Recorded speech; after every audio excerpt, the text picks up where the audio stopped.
You know, there are days you wished never came, just as the week came upon us.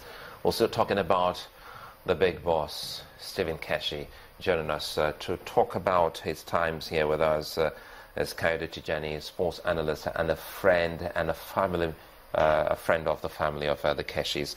Good to have you join us this morning. Yeah, lovely to be here. When was the last time you had a conversation with the big boss? 3 days before he died. I was supposed to go to South Africa talking about a deal with Orlando Pirates. We could talk regularly. I knew him since I was in primary school. We used to go do autograph hunting. That's how we, for years, it's family, When I heard about it, in the middle of the night, I got a call from those close to him, and I was like, I didn't believe. It was in the morning. It just hit me. I was crying. I didn't know what was happening. Keshi, of course, the truth has to be told. Since his wife died, you knew. Keshi is one of his strongest willed human beings I know. Nothing bothers him. Like Cerezo got it complete, Govon, got it so right. Nothing bothers him. I interviewed Westhoff and he said, you know what, Keshi is Keshi. The team, Keshi. Keshi selects the team with him. No matter, he loves challenges. And you remember that game, Nigeria-Ghana, a lot of issues. The Super Eagles got a promise from government, as it was, qualified for the 1994 African Cup of Nations. We were traveling with them, moving all the qualifiers and everything. You get $5,000 each. Then they qualified, the money was not coming. Then Nigeria versus Ghana friendly, they were there, National Stadium. They didn't want to come out. Everybody went to Keshi, said, you know what? The match is supposed to be 4 o'clock. You bring the money, we play.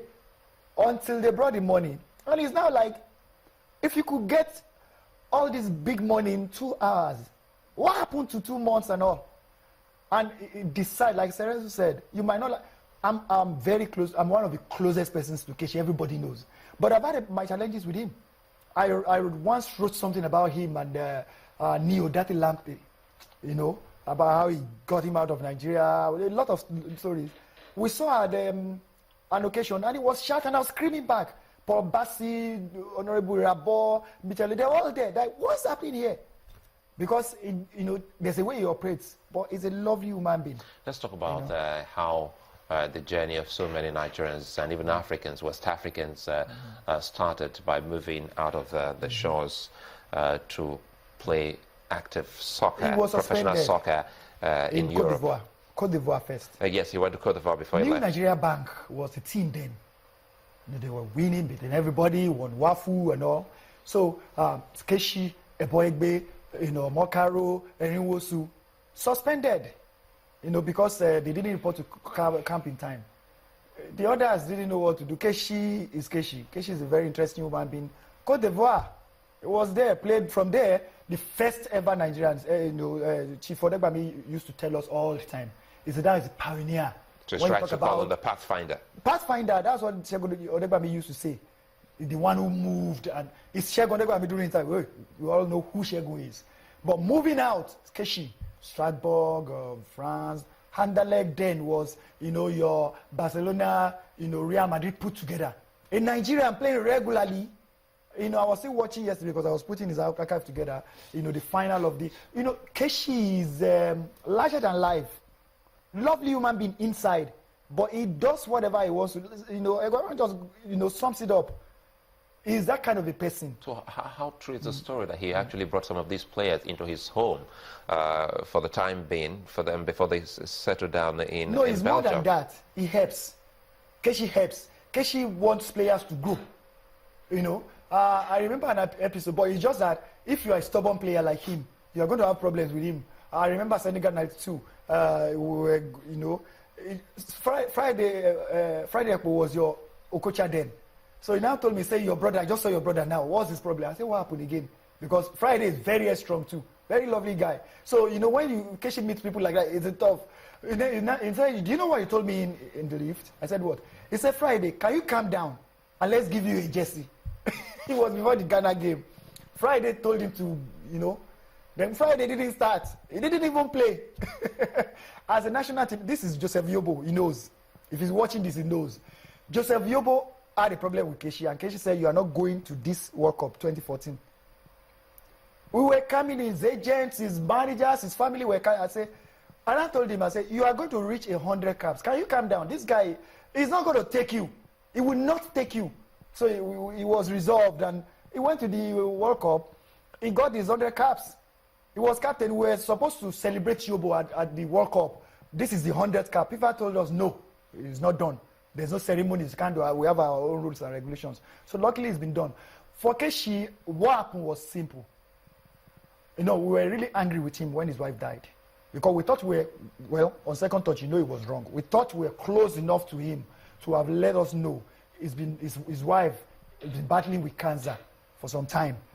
I mean, they got married very early when he was at ACB, very young and all. He was 19. That's the closest ever person to him.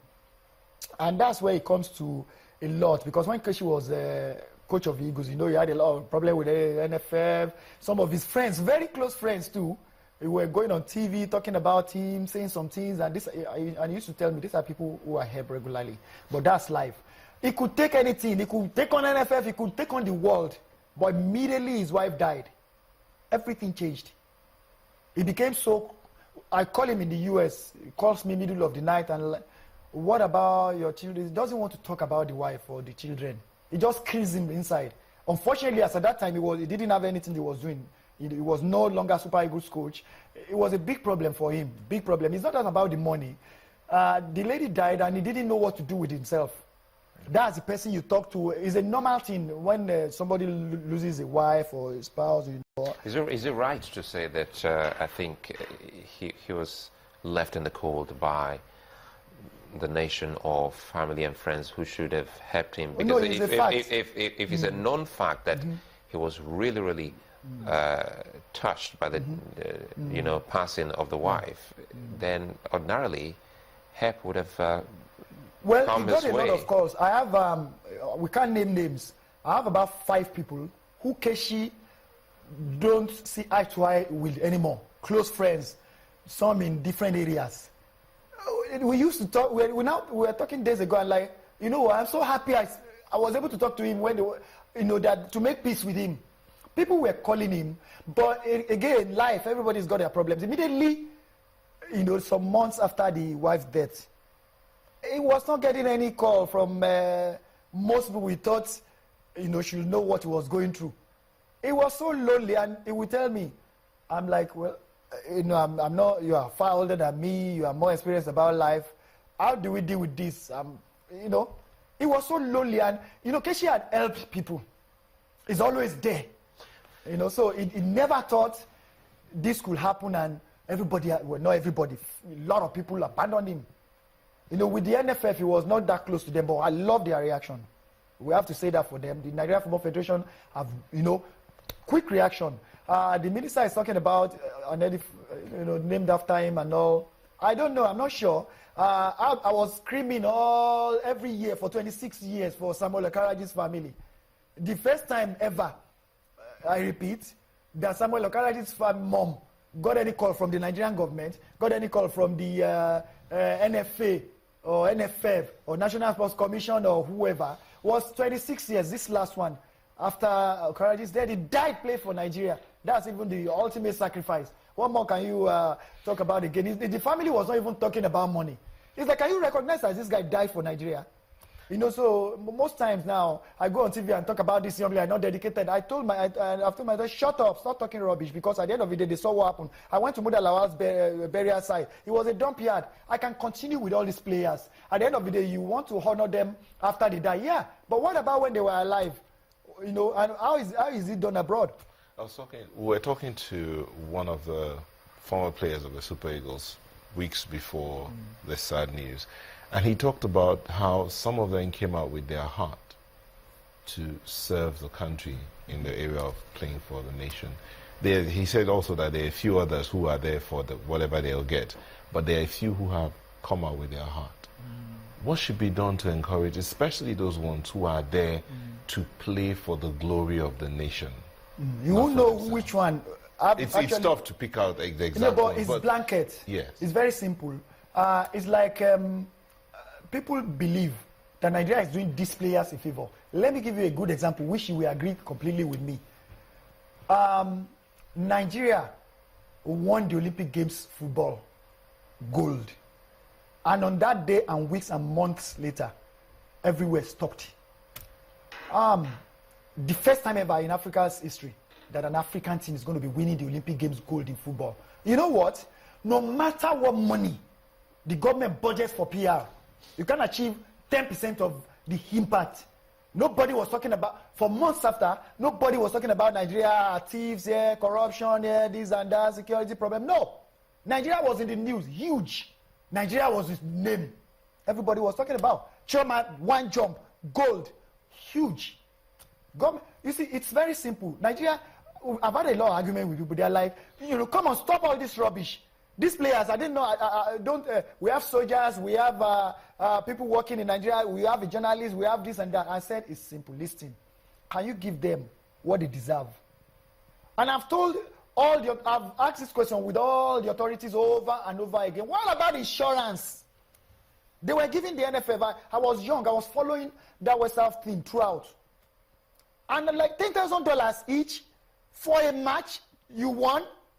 Can you put $5,000, look for a big insurance company and say, you know what, $5,000 out of this money, these players will not cry after their careers because insurance will be that strong that there's no way they will. Okay, they talk about that. They say, shut up. You talk too much and you are talking rubbish. I say, how?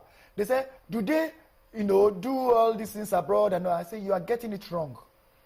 David Beckham, England, Germany, France, all these places, their winning bonus is very small money, just like doing novelty, and they give it out. Because again, look at Nigeria, living in England for me for years was a big mistake because at the end of the day, I would never have bought a car. There's no need. There's a train, tram, underground, overhead. I can keep counting. Everything about the way developed countries operate. You don't need to come out as a player and be asking people for money and be, everything is just there. It's just it's a big difference. So in closing, we've heard what Amaju Pinnick said. For someone like Keshi, how would you want the nation and other players to remember him? Oh, well, I mean, they are proposing a lot, but I will say this. However, that we want Keshi to be remembered. Whatever proposal they are bringing, I hope it has to be done. The euphoria of Keshi dying, all of us dying inside, we want this done, that. Yeah, it's nice. But it has to be seen through. There's a lot of proposals. There's no time to skip reading now. But it has to be seen through.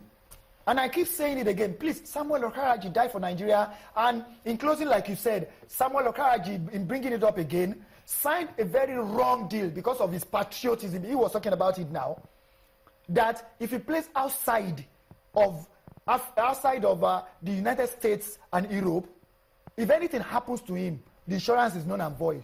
And he signed it because he just wanted to play for Nigeria. He lost a lot of money in his club, even while alive anyway. Now that he's dead, the family has been trying to...